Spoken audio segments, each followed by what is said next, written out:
With so many choices available today, why should investors consider closed-end funds? How do they fit in a long-term investment portfolio?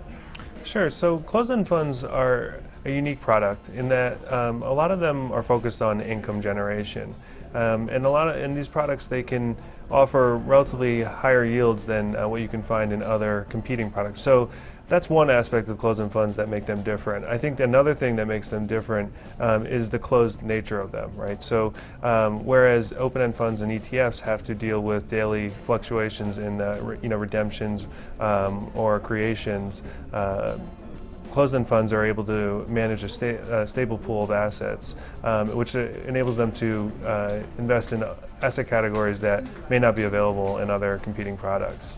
How might an investor use a closed-end fund in a portfolio? What might a closed-end fund be replacing?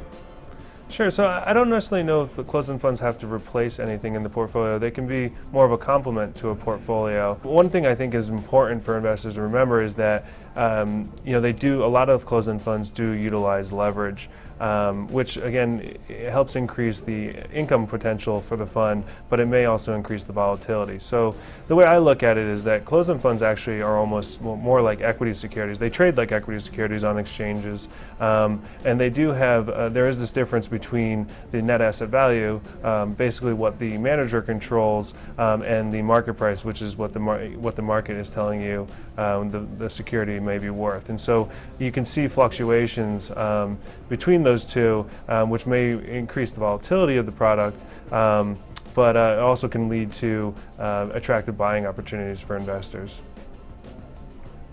Given the concerns about interest rates and the economy, is the current environment attractive for closed-end fund investors? I think it's a very attractive environment, especially given the valuations that are available in the market. If you look at closed-end funds today, they're trading at somewhere around a 10% discount. Relative to historical, that's about 6 percentage points wider than where they have historically traded. Wrapping up now, what's the most compelling reason, in your opinion, for investors to consider closed-end funds? I think the most compelling reason is, again, I think not to focus on it too much, but I think it's the combination of the discounts that are available in the market and the level of yield. For more information and data on individual closed-end funds, visit our sponsor, cefconnect.com, the authority on closed-end funds.